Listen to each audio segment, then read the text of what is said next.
composition was inspired by the BOSS RC-600 Loopstation, and what I'm doing here is I'm focusing in on the measure setting for individual loops. Now when we sit down to use a loop station, more often than not we're thinking in longer measures and phrases, thinking in 4 bars or 8 bars for example. But in this composition, I've preset the measure settings on each individual loop, usually to something quite short, like 16th notes or 8th note phrases, for example. And the effect that creates is something really punchy and rhythmic and kind of minimalist sounding. Here's a breakdown of how I did it. So the first loop I set up, the measure setting is set to 2.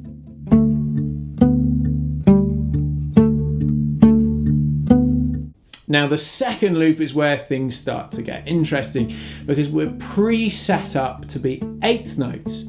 And what that means is we don't have to click on record and play within the space of an 8th note because it's already set up.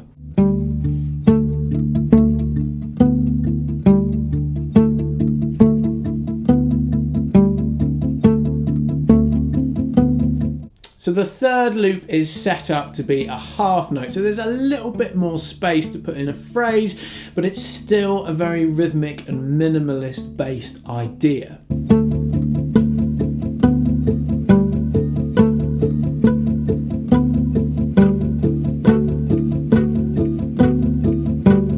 So the final loop that I've created here is a 16th note. It's a measure setting which is actually pretty extreme, but it just works really well, especially if you use it to capture the resonance or the sustain of a note rather than the immediate attack.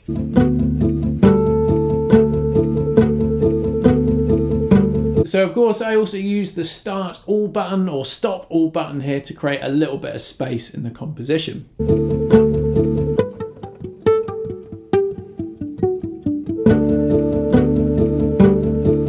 Thank you so much for watching and listening. I hope you find some of these ideas useful to use in your own creations.